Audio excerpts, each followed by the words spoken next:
بسم اللہ الرحمن الرحیم۔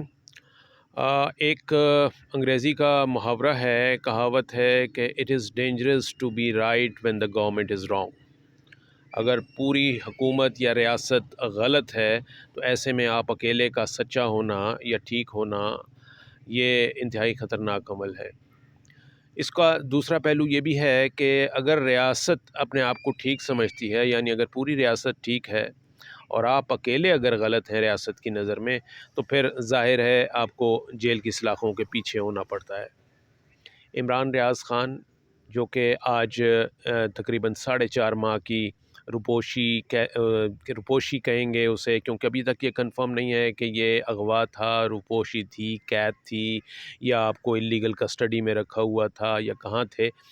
یہ معاملہ نل سے وہ منظر عام سے غائب تھے اور لاپتہ میں ان کا شمار ہو رہا تھا۔ آج وہ الحمدللہ بخیریت اپنی فیملی کے پاس پہنچ گئے، جو ایک بہت اچھی اور خوش آئند جو ہے وہ ایک بات ہے۔ اس سے اور کیونکہ معاملہ یہی تھا عمران ریاض کے ساتھ کہ حکومت کو غلط سمجھا جا رہا تھا یا حکومت غلط تھی، اور عمران ریاض خود کو اکیلے کو درست سمجھ رہے تھے، تو خرابی پھر یہی پیدا ہوتی ہے، اور حکومت جو ہے وہ پھر ریاست جو ہے وہ اس حوالے سے آپ کی زباں بندی کے لیے پھر اسی طرح کے معاملات جو ہے وہ کرتی ہے۔ کوئی رپوش ہو جاتا ہے، کوئی شمالی علاقہ جات کی سیر کو چلا جاتا ہے، اور کوئی جو ہے وہ دھند میں غائب ہو جاتا ہے۔ معاملہ یہ ہے، یہ بڑے نازک معاملات ہوتے ہیں اس میں، اور خاص طور پر جو صحافی طبقہ ہے اس کو تو بہت زیادہ اس حوالے سے پھونک پھونک کر قدم رکھنا ہوتا ہے۔ تو اور صحافیوں کو ہی آپ نے دیکھا کہ یہ زیادہ تر، کیونکہ وہ معاشرے کی صحافی جو ہے وہ معاشرے کی آنکھ، ناک اور کان ہوتا ہے، زبان ہوتا ہے، وہ جو کچھ کہتا ہے وہ ایک قسم کا اس کو یہ معاشرے کا ماؤتھ پیس جو ہے وہ سمجھا جاتا ہے، یعنی وہ اس کو آواز خلق سمجھا جاتا ہے۔ تو اس وجہ سے جو صحافی کی بات ہوتی ہے یا صحافی کا جو نیریٹو ہوتا ہے، اس کو چاہے وہ پرو اسٹیبلشمنٹ ہو، پرو اسٹیٹ ہو، پرو گورنمنٹ ہو یا اینٹی ہو، دونوں صورتوں میں اس کو بہت مائنیوٹلی آبزرو کیا جاتا ہے، اور اسی کے پھر نتائج بھی نکلتے ہیں۔ ارشد شریف ہمارے دوست جو تھے، ان کا کیس جو ہے وہ یہی تھا کہ انہوں نے ایک ایسے وقت میں جب دوسرے لوگ غلط تھے، اس وقت انہوں نے خود کو سچ سمجھا، اور پھر ان کو کہا یہ جا رہا ہے کہ اسی کی پاداش میں ان کو جو ہے وہ اس دنیا سے رخصت ہونا پڑا۔ اور اس میں یہ بڑی اہم بات ہے کہ ارشد شریف کے ہی جو نیریٹو تھا وہ وہی تھا کہ انہوں نے بادشاہ کو ننگا کہا تھا، انہوں نے کہا تھا کہ دا کنگ از نیکڈ، انہوں نے یہ کہا تھا کہ وہ کون تھا۔ یہ والا ٹرینڈ جو ہے وہ انہوں نے انٹروڈیوس کروایا تھا، وہ اس لیے کہ وہ کہانی آپ کے علم میں ہے کہ وہ ایک بادشاہ جو تھا وہ اپنے جب درباریوں کے درمیان نکلا اور وہ ننگی حالت میں تھا، تو کوئی اس کو، یعنی جو درباری تھے، اس کی رعایا جو تھی، جو خلقت تھی، جو اس کی عوام تھی، وہ اتنے زیادہ خوش آمدی تھے کہ کسی کو یہ کہنے کی جرت نہیں ہوئی کہ یہ بادشاہ ننگا ہے۔ وہاں صرف ایک بچہ تھا جس نے کہ سچ بولا اور کہا کہ بادشاہ ننگا ہے۔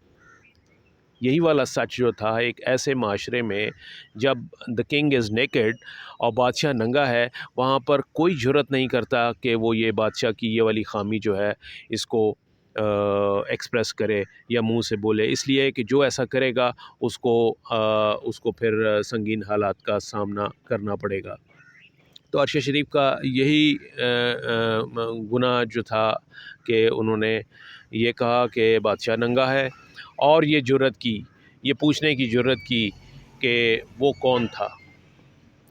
اسی قسم کی معاملات جو ہیں وہ سارے جو ہیں وہ، اور ہمارے جو دیگر ساتھی ہیں صحافی طبقہ جو ہے وہ، ان کو بھی فیس کرنا پڑا۔ مطیع اللہ جان ہمارے دوست، ان کے ساتھ یہ ہوا کہ ان کو بھی ایک ایسے وقت میں ایبڈکٹ کیا گیا جب وہ یہ سمجھ رہے تھے کہ وہ درست ہیں اور ساری ریاست اور وہ غلط ہے۔ اسد طور جو ہیں ہمارے دوسرے دوست، ان کے ساتھ بھی ان کی جو کوشش کی گئی، ان کو جو ایبڈکشن کی کوشش ہوئی، ان پر جو تشدد ہوا، وہ بھی وہ بھی اسی سلسلے کی کڑی تھی کہ جب وہ یہ سمجھ رہے تھے کہ وہ سچ بول رہے ہیں اور باقی ساری ریاست اور حکومت جو ہے وہ جھوٹی ہے. تو یہ اسی لیے یہ والی بات جو ہے وہ اس کو بہت خطرناک قرار دیا گیا ہے کہ it is very dangerous to be right when the government is wrong. حکومت اگر غلط ہے اور آپ اکیلے صحیح ہیں تو یہ بہت خطرناک بات ہے. اس لیے کہ حکومت ہمیشہ یہ سمجھے گی کہ حکومت اور ریاست صحیح ہے اور آپ اکیلے غلط ہیں. اگر آپ یہ کہیں گے کہ بادشاہ ننگا ہے، آپ پوائنٹ آؤٹ کریں گے. اور اگر آپ یہ کہیں گے کہ جی، اور اگر آپ پوچھیں گے، سوال کریں گے، یہ ٹرینڈ سیٹ کریں گے، وہ کون تھا، یہ پوچھنے کی جرت کریں گے، تو ایسی صورت میں آپ کو you will have to face the music, you will have to face the consequences. تو اس لیے ذرا تھوڑا سا اس میں دیکھیں، اس میں بہت باریک بینی ہے، بہت نازک معاملات ہیں. آپ آرٹیکل 19 کا آئین کا حوالہ دیتے ہیں جو آپ کو فریڈم آف اسپیچ دیتا ہے، فریڈم آف ایکسپریشن دیتا ہے، فریڈم آف دا پریس دیتا ہے. یہ آرٹیکل 19 میں درج ہے، لیکن آرٹیکل 19 کے ساتھ جو یہ سبجیکٹ ٹو چیزیں کی ہوئی ہیں، یعنی جو کنڈیشنل ہیں، ہماری جو یہ کانسٹیٹیوشنل لبرٹی ہے، یہ جو کانسٹیٹیوشنل فریڈم ہے، یہ جو کانسٹیٹیوشنل رائٹ ہے، یہ لمیٹڈ ہے، ریسٹرکٹڈ ہے. ریسٹرکٹڈ ایسے کہ اس میں کہا گیا ہے کہ آپ کو بولنے کی آزادی ہے، آپ کو ایکسپریشن کی، اظہار رائے کی آزادی ہے، آپ کے میڈیا کو آزادی ہے، but subject to certain legal restrictions. ایسے کوئی قانون اگر ہیں جو کہ اس پہ قدغن لگاتے ہیں، پابندی لگاتے ہیں، تو یہ آزادی جو ہے وہ اس سے مشروط ہے، یہ اس کے اوپر ڈپینڈنٹ ہے. تو ہم آرٹیکل 19 کا پہلا پارٹ جو ہے وہ تو پڑھ لیتے ہیں، لیکن جو سبجیکٹ ٹو والا معاملہ ہے اس کو ہم اگنور کر دیتے ہیں.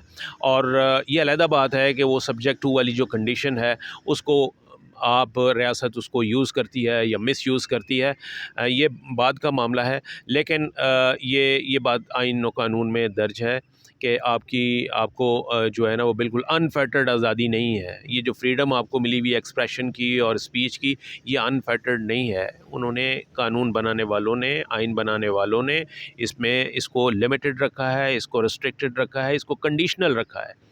یعنی اسی لیے یہی وجہ ہے کہ آپ دیکھیے کہ یہ اس وقت جہاں پر معاملہ ہوتا ہے کسی کو بھی، یعنی ایک ٹویٹ کیا وہ خالد جمیل نے، ہمارے جو دوست ہیں، انہوں نے ٹویٹ کیا اور اس ٹویٹ کی پاداش میں انہوں نے یہ اس لیے کیا کہ وہ سمجھتے ہیں کہ جی ان کو اظہار رائے کی آزادی ہے آرٹیکل 19 کے تحت. انہوں نے یہ کہا کہ جی ان کو اپنا ایکسپریشن کی اور بولنے کی آزادی ہے، لیکن ان کو سیکشن 20 جو ہے prevention of electronic crimes act, اس کے تحت ان کے خلاف مقدمہ بنا دیا گیا. اس لیے انہوں نے کہا کہ جی یہ آزادی نہیں ہے، بلکہ یہ وہ جو کنڈیشن لگائی گئی تھی اس کی خلاف ورزی ہے، تو آپ کے خلاف مقدمہ تو بن جاتا ہے. تو یہ ایک بڑی تھن لائننگ ہے اس کے درمیان، آزادی کے درمیان کیا بولنا ہے کیا نہیں بولنا، what are the do's and what are the don'ts, ان کے درمیان بڑی ایک تھن لائننگ ہوتی ہے. ہمیں اس کو دیکھنا ہوگا. لیکن بات وہی ہے کہ اس میں جب وہ کہتے ہیں کہ سچ بولیں تو آپ گھوڑے پر بیٹھے ہوئے ہوں، سچ بولیں اور اپنے گھوڑے کو ایڑ لگائیں اور نکل جائیں. کیونکہ سچ بولنا جو ہے، اور اگر آپ یہ سچ بول رہے ہیں پہلے تو اس کو ڈٹرمن کرنا ہوگا. دوسری بات یہ ہے کہ سچ بولنا موقع کی مناسبت سے بولنا ہوتا ہے. پوری دنیا جب غلط ہے تو آپ اکیلے اگر سچے ہیں تو یہ بہت خطرناک عمل ہے، اور اس کا مظاہرہ جو ہے وہ آپ دیکھتے آئے ہیں. تو تھوڑا سا اس میں اس حوالے سے احتیاط کا مظاہرہ کرنا جو ہے وہ ضروری ہے. Thank you very much.